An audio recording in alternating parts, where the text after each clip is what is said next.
ایک دو دفعہ ہم نے پروگراموں میں 2 سابق نام نہاد وزرائے اعظموں کو روتے ہوئے دیکھا، لیکن جو اس میں کوئی انہوں نے اپنے حقوق کے تحفظ کے لیے ذرا بھی کوئی ایسی بات نہیں کی. ہاں، اپنی اولادوں کی اور اپنے آئندہ نسلوں کی جو ہے نا وہ دھمکی ضرور لگائی، اور شاید وہ دھمکی بھی بالادست طبقوں کو جو ہے وہ ناگوار گزری، اور اس دفعہ کہتے ہیں کہ وہ اپنی ذاتی جو آبائی سیٹ ہے وہ بھی ہارتے ہارتے بچے، بلکہ جو 700 ووٹ سے جیتے وہاں سے. اور جو آدمی 5 سال تک پرائم منسٹر رہے اور وہ اپنے حلقہ انتخاب کو اس کو جیتنے کے لیے اتنے بڑے جتن اور اتنا سب کچھ کرنا پڑے، اور پھر بھی 400-500 کی لیڈ ہو، اور اس لیڈ کے بارے میں بھی لوگ مشکوک ہیں. اور مسلم لیگ نون نے فیصلہ کیا ہے کہ ان کو صدارت سے ہٹا دیا جائے، چونکہ ان کے خلاف جو دیگر ممبران ہیں اور پی ایم ایل این کے جو مقامی کارکنان ہیں ان کے بڑے لمبے طویل ایک چارج شیٹ ہے جس پہ یہی فیصلہ کر رہے ہوئے کہ ان کو صدارت سے الگ کر دیا جائے اور کسی اور کو صدر بنایا جائے. کشمیر پراپرٹی کا جو قضیہ ہے یہ تو ملکیت تھی جو ہے وہ آزاد کشمیر حکومت کی، کیونکہ یہ مہاراجا کی بیسیکلی یہ پراپرٹی مہاراجا کی ملکیت ہے، یہ انہوں نے خریدی ہوئی ہے، اس پہ کوئی قبضہ گیری نہیں کی ہے. اور یقیناً جو وقت اور یہ جو لوگ اب موجود نہیں ہیں آزاد کشمیر یا گلگت بلتستان میں، لیکن ان کی پراپرٹیز موجود ہیں، اس کو ویکیو پراپرٹی کہتے ہیں. بیت المال جو بحق سرکار وہ استعمال میں لائی جا سکتی ہے، لیکن وہ نہ تو کسی کو منتقل کی جا سکتی ہے نہ الاٹ کی جا سکتی ہے. یہ حیات خان صاحب کو جس وقت بٹھایا گیا تو انہوں نے ایک آرڈیننس جاری کیا کہ جو لوگ کمی اسکیل میں آتے ہیں تو ان لوگوں کو اب ویکیو پراپرٹی سے کچھ ایسے الاٹ کیے جائیں اور وہ ان کو ملکیتی حقوق دیے جائیں. تو بہرحال یہ ایک لمبی فہرست ہے ہمارے جو جس کو کہتے ہیں نا کہ پلنڈرنگ آف نیچرل ریسورسز اور ملکیتی زمینوں پہ قبضہ گیری کی جو ہے یہ کوئی پہلا واقعہ نہیں ہے. اور ہم جیسے لوگ اس کی مذمت کر سکتے ہیں، آواز اٹھا سکتے ہیں، لیکن ہماری آوازیں جو ہے وہ پاکستان کے اندھے اور بہرے حکمرانوں کو سنائی تو نہیں دیتی. کیونکہ یہ جو زبان سمیٹے ہیں وہ جس کو کہتے ہیں نا کہ لاتوں کے بوت باتوں سے نہیں سمیٹے. اور بدقسمتی یہ ہے کہ کہتے ہیں کہ سب سے آسان کام جو ہے وہ گفتگو کرنا ہے اور اپنے حقوق کو کلیم کرنا ہے، لیکن انفارچونیٹلی ہمارے یہ نام نہاد جو لیڈرز ہیں، جو وزراء ہیں، جو جن کو پاکستان نے نمائشی حکمران بنایا ہوا ہے، ان میں اتنی جرت بھی نہیں ہے کہ اپنے ملکیتی حقوق کو کلیم کر سکیں جو انہوں نے انہرنٹ کیے تھے. اور پاکستان نے یہ چیز تسلیم کی تھی کہ یہ جو جتنے بھی جو کشمیریوں کی پراپرٹیز ہیں جن پہ کشمیری قابض ہے، چاہے ان کی خریدی ہوئی زمینیں تھی یا کوئی ملکیت اور کسی وجہ سے یا 47 کے اس واقعے کی وجہ سے وہ چلے گئے، تو یہ جو ہے وہ آزاد کشمیر کی ملکیت رہے گی اور اس کے ملکیتی حقوق جو ہے وہ چیلنج نہیں ہوں گے اور نہ ہی ان پہ کوئی زور زبردستی سے قبضہ کر سکے گا. بٹ انفارچونیٹلی بتدریج جو ہے وہ آہستہ آہستہ کر کے تو وہ جو پنجاب کے اندر یا خیبر پختونخوا کے اندر جو پراپرٹیز تھی، اور زیادہ تر وہ پراپرٹی مہاراجا کی پراپرٹی تھی جو انہوں نے خریدی ہوئی تھی، اس میں ان کے اپنے یہ جو راجہ بازار ہے، یہ جو پنچ ہاؤس ہے، یہ سب جو ہے وہ اس وقت کی پراپرٹیز ہیں. جو ایک قانون اس وقت موجود ہوتا تھا کہ آپ کے پاس اگر پیسے ہیں تو آپ کوئی بھی زمین کہیں بھی خرید سکتے ہیں اگر کوئی بیچنے والا ہو۔ بہرحال یہ بہت ہی افسوسناک بات ہے کہ ہمارے تمام وسائل جو ہے وہ آہستہ آہستہ ان پہ قبضہ گیر جو ہے پاکستان انفارچونیٹلی وہ اپنے شہریوں کو تو ایک ریاست ہونے کے ناطے کوئی حقوق تو نہیں دے سکا، البتہ اس نے جو شہرت کمائی ہے وہ قبضہ گیری کی ہے۔ وہ بلوچستان کے قومی وسائل ہوں، وہ سندھ کے وسائل ہوں، وہ پشتونخوا کے وسائل ہوں یا کسی اور جگہ کے، تو ہم تو ایک آپ کہہ سکتے ہیں کہ ایک مظلوم بھی ہیں اور کمزور بھی ہیں، اس لیے کہ ہم اپنے وہ جس کو کہتے ہیں نا کوئی کونج ڈار سے بچھڑ گئی، یہ علاقے جو ہے وہ اپنی ریاست سے بچھڑ گئے اور اب ان کا کوئی والی وارث نہیں ہے۔ جو لوگ یہاں بستے ہیں ان کو سلولی جو ہے وہ سلو پوائزننگ کی گئی ہے اور حقائق سے لوگوں کو اتنا دور کر دیا گیا ہے کہ اگر آپ کنٹینیوسلی ان کو ایجوکیٹ کریں تو یہ لوگ جو ہے وہ اپنی سرزمین کے ساتھ رشتہ دوبارہ اس وقت کر سکتے ہیں۔ لوگوں کا رشتہ ہے بھی۔ میں نے پچھلی دفعہ بھی آپ کو ایک واقعہ بتایا تھا کہ وہ عورتیں جنہیں معاشرہ کوئی عزت نہیں دینا چاہتا لیکن جی جی انہوں نے اپنی جانوں کو تو قربان کر دیا لیکن اپنی ملکیت کو چھوڑا نہیں، جب تک وہ زندہ رہی اس وقت تک وہ لڑتی رہی۔ انہوں نے بندوق اٹھائی اور انہوں نے کہا کہ ہم زندگی میں اپنی یہ ملکیت نہیں چھوڑیں گے، ہم نہ پاکستان کا قانون مانتے ہیں نہ انڈیا کا قانون، جس کی وجہ سے جو ہے وہ بسے بسائے گھر اجڑ جائے، ملکیتیں لوگوں کی ختم ہو جائے۔ لیکن کئی لوگ ہیں جو ان سارے واقعات کو جسٹیفائی کرنے والے بھی موجود ہیں چونکہ ان کے مفاد خصوصی ہیں۔ تو سو دیٹ ورلڈ کمیونٹی کو بھی اور میں سمجھتا ہوں کہ خطے کی ساری جو لیڈرشپ ہے چاہے پار ہے یا آر ہے، ان سب قیادتوں کو بہرحال اس طرح کی جو ہے دھاندلی اور قبضہ گیری کے خلاف جو ہے وہ آواز بلند کرنے چاہیے، خاص کر کے جموں اور سری نگر کی جو قیادت ہے ان کو بھی یہاں کے لوگوں کے دکھ درد اور مسائل اور مشکلات میں اپنی آواز ملانی چاہیے۔ وہ زندگی کی بھیک مانگنے کے بجائے اور ٹیررزم سے خوفزدہ ہو کے تو سرنگوں ہونے اور ریاست جموں کشمیر کی تقسیم کے مطالبے کرنے کے بجائے ان کو بھی جس طرح آزاد کشمیر کے لوگوں نے ہمیشہ ان کے دکھ کو، ان کے درد کو ہمیشہ اپنا دکھ اور درد سمجھا اور اس پہ وہ سراپا احتجاج بھی ہوتے رہے۔ آزاد کشمیر اگرچہ بہت چھوٹا سا خطہ ہے لیکن اس خطے نے بہت بڑی بڑی ذمہ داریوں کو بھی نبھایا ہے اور ریاست جموں کشمیر کی ساری اکائیوں کو یہی خطہ ہے جو کلیم کر رہا ہے۔ باقی سارے خطے جو ہے وہ کسی نہ کسی اعتبار سے وہ اپنے تاریخی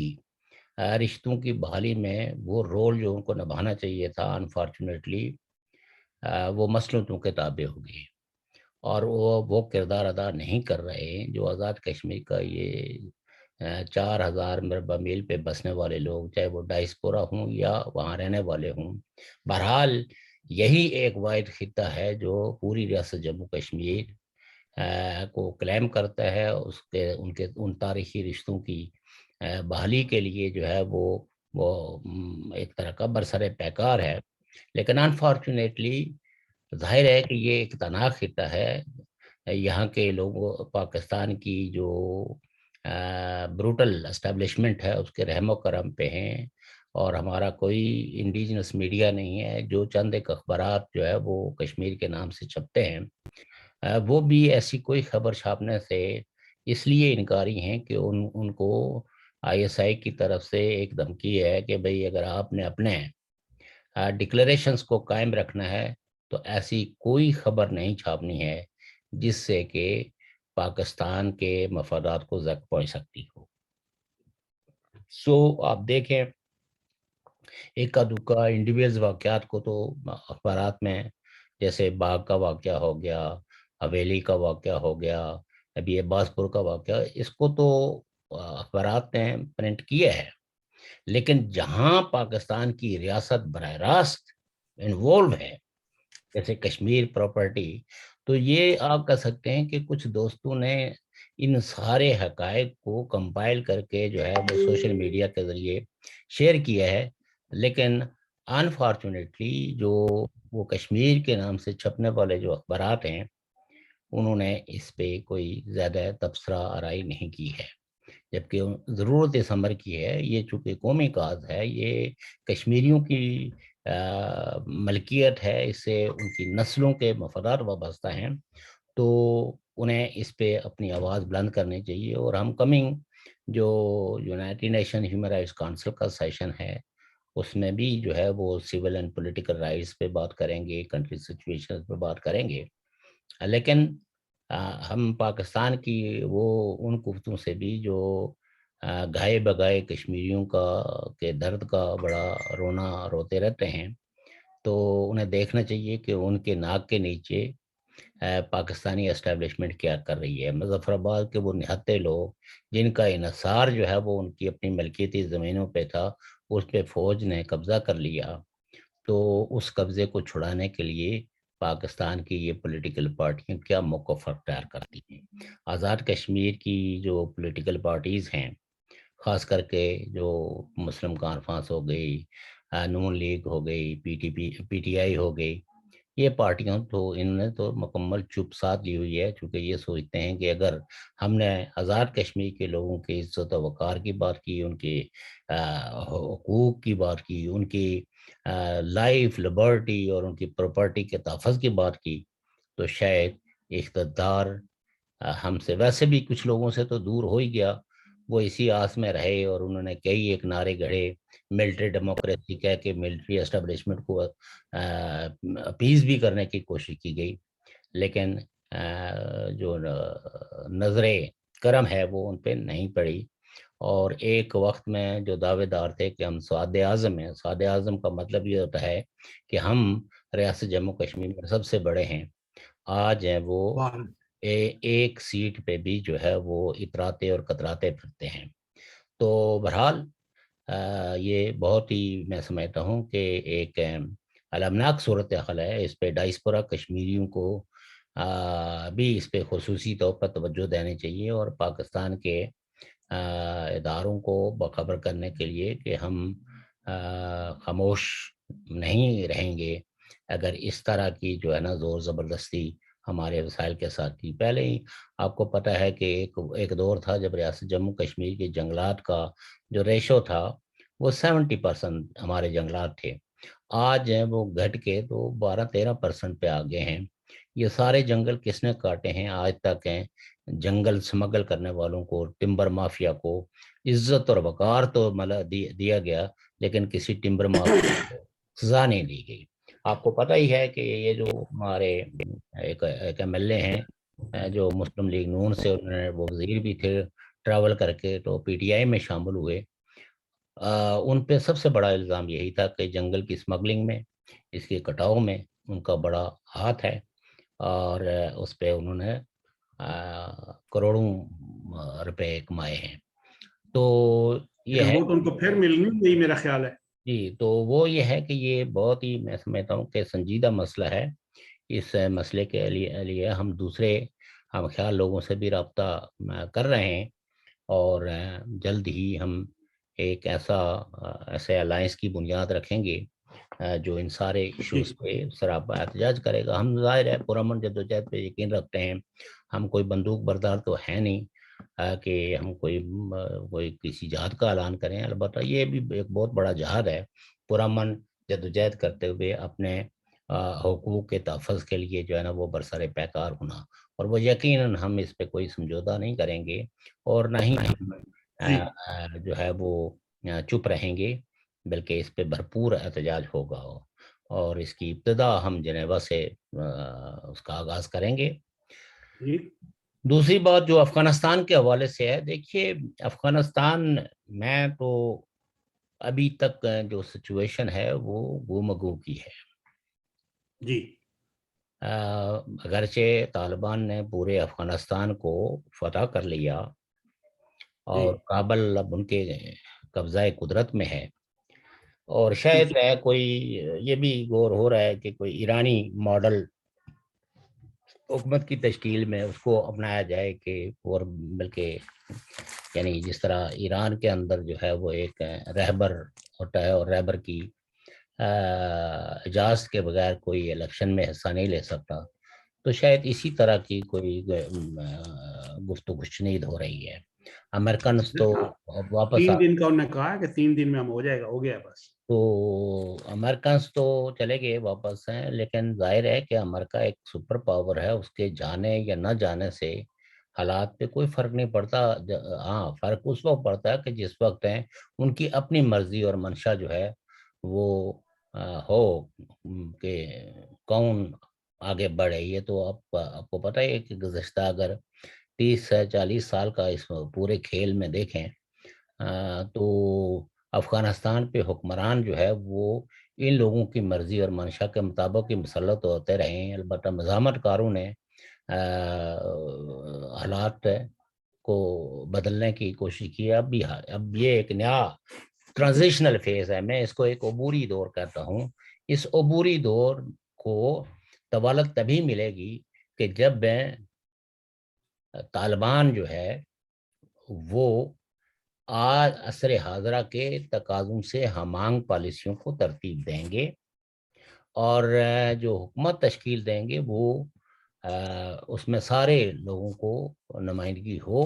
جو مل جل کر افغانستان کی تعمیر کر سکیں۔ آج امریکن کا ایک بیان ہے کہ مستقبل میں امریکہ اور طالبان کا جو مقصد ہے، جو لڑائی ہے، وہ داعش اور ایک وہ کیا نام ہے ان کا، الشہابہ، شہابہ ان کے ساتھ ہے، اور وہ ہمارا مقصد ایک ہے، ہماری اب طالبان کے ساتھ لڑائی نہیں ہے۔ دیکھیے، اگر آپ تھوڑا سا تاریخ کو دیکھیں تو اس وقت بھی جب امریکہ افغانستان میں گیا تھا تو وہ القاعدہ کے خلاف گیا تھا، جو جس کی قیادت جو ہے وہ اپنے اسامہ بن لادن کے پاس تھی، اور اس میں تقریباً میجورٹی جو ہے وہ عرب مجاہد تھے۔ اور ٹن ٹاور کا جو واقعہ ہے وہ بھی القاعدہ کے لوگوں کی اور کے ذمہ ہے۔ پھر آپ اگر یہ دیکھیں کہ امریکہ نے افغانستان پہ حملے سے پہلے افغانستان کی اس وقت طالبان کی حکومت سے مطالبہ کیا تھا کہ ملا عمر کو ہمارے حوالے کریں۔ یہ کارروائی اس وقت اسامہ بن لادن کو، اسامہ بن لادن کو اسامہ بن لادن کو ہمارے حوالے کریں، لیکن طالبان نے یہ کہا کہ یہ تو ہمارے مہمان ہیں اور ہم مہمانوں کو ان کے دشمنوں کے حوالے نہیں کرتے، یہ ہماری پناہ میں ہیں اور ہم ان کی حفاظت کریں گے۔ بہرحال امریکہ نے تو اپنے وہ مقاصد ہیں جو اس کے حملے کے تھے، وہ اس نے لوگ مانے یا نہ مانے، یہ جو جشن بنا رہے ہیں ان کو اصل میں سمجھ کچھ نہیں ہے، اور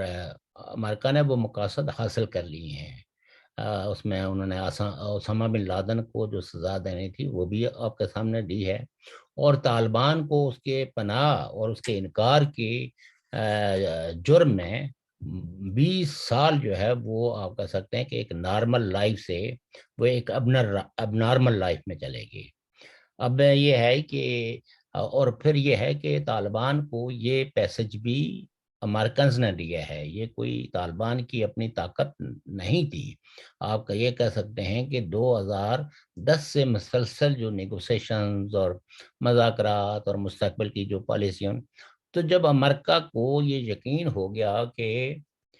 اس خطے کے اندر جو ان کے مفادات ہیں ان کی حفاظت ہوگی، تو مطلب یہ تو کوئی وہ لوگ نہیں ہیں جن کی کوئی کسی سے نظریاتی کوئی رشتہ داری کی بنیاد پہ کریں۔ یہ تو ایک اسٹیٹ ہے، آپ کہہ سکتے ہیں کہ آج کی ایک نیو کالونیل پاور ہے، سپر پاور بھی ہے اور نیو کالونیل پاور بھی ہے۔ وہ جہاں چاہتے ہیں وہ رجیمز کو چینج کر دیتے ہیں، اور کوئی ان کے مقابلے میں کھڑا نہیں ہوتا۔ یہ تو اگر فرض کریں کہ سیریا کے اندر رشیا نہ کھڑا ہوتا تو شاید آج وہاں بھی کسی نصرہ فرنٹ یا کسی فرنٹ کی وہاں حکومت ہوتی، اور جن لوگوں کو آپ عرف عام میں ٹیررسٹ کہتے ہیں، انتہا پسند کہتے ہیں، جو مذہب کو اپنے مقاصد کے حصول کے لیے استعمال کرتے ہیں اور دوسرے عقائد کا احترام کرنے کے لیے بالکل تیار نہیں ہیں، ایسے لوگوں کی حکومت سیریا میں بننے کے امکانات تھے۔ آپ کو پتہ ہی ہے کہ لیبیا میں کیا ہوا۔ جی تو اور یہ سارے لوگ جنہوں نے ان رجیمز کو تبدیل کرنے میں ایک ٹول کے کردار ادا کیا، اور ٹول یہ کس کے تھے؟ امریکنز کے تھے، چاہے وہ عراق ہو، چاہے لیبیا ہو، یا دیگر خطے کے جو اور بھی ملکوں کے اندر جہاں رجیمز چینج ہوئی ہیں۔ جی اور یہ لمبی تاریخ ہے۔ مصر کے بھی آپ دیکھیں نا کہ لوگوں نے جس کو ووٹ دیا تھا وہ بیچارہ جیل میں مر گیا، مرسی ہیں، جی اور بعد ازاں فوج نے کو کیا اور اس کے بعد ایک نام نہاد قسم کے الیکشن کروائے، اور اس میں وہ اب جی وہ اقتدار پہ ہیں اور ساری دنیا ان کو تسلیم کرتی ہے۔ لیکن جس شخص نے یا جس پارٹی نے، آپ ان کے نظریات سے اختلاف کر سکتے ہیں، ان کے عقائد سے بھی اختلاف کر سکتے ہیں، ان کے آداب سے بھی اختلاف کر سکتے ہیں، لیکن جو ڈیموکریٹک یعنی جو آج کی دنیا کی جو ڈیموکریٹک نارمز ہیں، ان نارمز کے تحت تو وہاں بردرہڈ کی حکومت قائم ہوئی تھی، جس کو قائم ہوئی تھی۔ جی تو بہرحال اخوان المسلمین۔ ہم اس میں بہت ساری چیزیں ایسی ہیں جن باریکیوں میں ہم اس لیے نہیں جانا چاہتے کہ ہمارا فوکس جو ہے وہ ان واقعات سے ہے جو بین الاقوامی طور پر یا ہمارے خطے پہ اس کے منفی اثرات پڑتے ہیں۔ جیسے طالبان ہے، تو طالبان شاید ان کے فٹ پرنٹ جو ہے وہ افغانستان سے باہر کہیں بھی نہ آئے، لیکن طالبان کی اس وقتی جو ہے افغانستان پہ قبضے کی یا وقتی فتح کے جو اثرات دیگر علاقوں پہ ہیں، خاص کر کے ریاست جموں کشمیر پہ یا وہاں جہاں پہلے سے اس طرح کی آئیڈیالوجی سے انسپائرڈ لوگ موجود ہیں، اور ان کو بھی ایک طرح کی طرح ملتی ہے کہ آپ اگر مشکلات اور مصائب اور لمبی لڑائی میں صبر کا دامن تھامے رکھیں تو ایک نہ ایک دن آپ کو بھی فتح ہوگی۔ حالانکہ ریاست جموں کشمیر کے دونوں حصوں کے لوگوں نے ایک ماڈرن ایجوکیشن، اور ہمارا کلچر بھی افغانستان کی نسبت بہت ڈیفرنٹ ہے۔ ہمارے ہاں مذہبی لڑائیوں کی کوئی گنجائش موجود نہیں ہے، لیکن بہرحال اس حقیقت سے تو انکار نہیں کر سکتے کہ کئی لوگ ایسے ہیں، کئی آرگنائزیشن ایسی ہیں جو جن کے پاس مذہبی انسپریشنز ہیں۔ مذہب تو سب کا ہے، سانجھا ہے، لیکن مذہب کو کی بنیاد پہ لڑائیاں لڑنا یہ ایک الگ بات ہے، چونکہ ہم تو شروع دن سے کہتے ہیں کہ اگر طاقت کے بلبوتے پہ کسی مذہب کو ختم کیا جا سکتا ہو یا کسی مذہب کو فتح مندی سے امکنار کیا جا سکتا ہو، تو آج دنیا میں کئی مذاہب جو ہے نا وہ ختم ہو چکے ہوتے، لیکن سارے مذاہب کا وجود، چھوٹے چھوٹے فرقوں کا وجود اس بات کی دلالت کرتا ہے کہ مذہب کو نہ فتح کیا جا سکتا اور نہ ہی مذہب کو شکست دی جا سکتی ہے۔ اس کا تعلق لوگوں کے عقیدے سے ہے، لوگوں کے انر سے ہے۔ سو دیٹ مذہبی لڑائیوں کا دور جو ہے نا وہ ختم ہو چکا ہوا ہے۔ اس میں اگر کہیں کوئی اپسٹ ہو بھی جائے تو اس کی عمر کوئی زیادہ لمبی نہیں ہے۔ میرے نقطہ نظر سے جو تاریخ کا سبق ہم نے پڑھا ہے، اس سبق میں الٹیمیٹ جو لڑائی ہے وہ ایک طبقاتی لڑائی ہے اور ایک ریولوشنری لڑائی ہے جو سماجی انصاف پہ مبنی ایک جدوجہد ہے جو لوگوں کو الٹیمیٹ فتح مندی سے ہمکنار کر سکے گی۔ اور یہ جو آپ کہہ سکتے ہیں کہ نیشنل سٹیٹس بھی بنائی گئی ہیں جن کی ہم حمایت کرتے ہیں،